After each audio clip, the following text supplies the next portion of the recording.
ارشاد ہوتا ہے ولا تکتم الشہادۃ ابدا، قرآن کریم میں ہے کہ آپ گواہی کو چھپائیں مت۔ میرے ایک دوست ہیں کرنل نثار صاحب، بہت اچھے انسان ہیں، بہت نیک متقی آدمی ہیں۔ انہوں نے مجھے ایک واقعہ بتایا کہ وہ یورپ کے ایک شہر سے، غالباً اسپین کے ایک شہر سے دوسرے شہر میں جا رہے تھے، تو ایک پیچھے سے آنے والی گاڑی نے ان کی گاڑی کو ہٹ کیا۔ تو یہ دونوں وہاں رک گئے، کیونکہ وہاں پر ہے کہ اگر کوئی ایکسیڈنٹ ہو جائے جب تک پولیس نہیں آئے گی آپ اس جگہ کو چھوڑ نہیں سکتے۔ تو فرمانے لگے کہ ہم وہاں پر رک گئے، تو جس گاڑی نے پیچھے سے آ کر مارا تھا وہ بھی وہاں کھڑی ہو گئی، تو اس کے پیچھے آنے والی ایک گاڑی جس میں 2 لڑکیاں تھیں وہ بھی وہیں گاڑی آ کر رک گئی۔ کہنے لگے ہم پولیس کے انتظار میں کھڑے تھے تو وہ لڑکیاں بھی وہیں کھڑی رہیں۔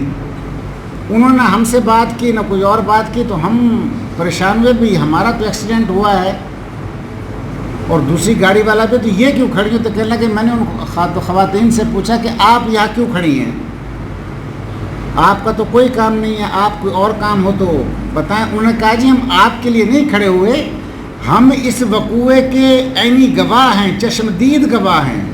ہم نے دیکھا ہے کہ پیچھے کے آنے والی جو گاڑی ہے اس نے آپ کی گاڑی کو نقصان پہنچایا ہے۔ یہ ہمارا قومی فریضہ بنتا ہے کہ ہم سچی گواہی دیں، پولیس کو صحیح بتا کے جائیں کہ اصل میں قصور کس کا ہے۔ وہ پولیس آئی اور ان بچیوں نے ان کو گواہی دی کہ یہ پیچھے کی گاڑی جو آ رہی تھی یہ تیز بھی چلا رہا تھا اور اس کی گاڑی ڈگمگا بھی رہی تھی اور اس کی غلطی کی وجہ سے یہ ایکسیڈنٹ ہوا ہے۔ چنانچہ اس کو جرمانہ کیا گیا اور پھر کہنے لگے کہ وہ لڑکیاں بغیر ہم سے بات کیے ہوئے روانہ ہونے لگی، تو میں نے ان کا شکریہ ادا کیا، تو انہوں نے کہا کہ جی ہمیں اس کے شکریہ کی کوئی ضرورت نہیں ہے، ہم نے کوئی ایسا کام نہیں کیا جس پر آپ شکریہ ادا کریں، یہ ہمارا قومی فریضہ تھا۔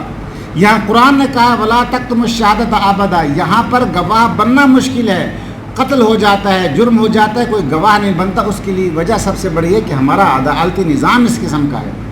میرا اپنا واقعہ ہے کہ ایک ساتھ ہمارے مکان تھا، اس پر ایک کرایہ دار نے ناجائز قبضہ کر لیا، تو ہم نے کہا یار یہ ظلم ہے، زیادتی ہے، تو اس نے کیس کیا، مالک نے، تو میں گواہی کے لیے چلا گیا۔ 1 سال تک میں عدالتوں کے چکر لگاتا رہا، میری گواہی نہیں ہوئی، کبھی ان کا وکیل نہیں، کبھی ہمارا وکیل نہیں، کبھی ان کے وکیل کی تیاری نہیں ہے، کبھی جج صاحب نہیں ہے، کبھی ہڑتال ہو گئی 1 سال تک۔ آخر تنگ ہو کے میں نے دونوں فریقوں کو خود بلایا اور ان کے آپس میں صلح کرا کے معاملہ ختم کرا دیا۔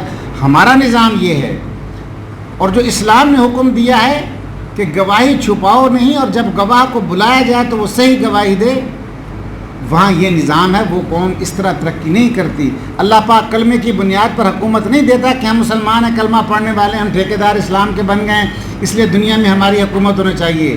اللہ پاک صلاحیتوں کی بنیاد کے اوپر حکومت دیتا ہے، جو لوگ اپنے معاشرے میں عدل و انصاف قائم کر سکتے ہیں۔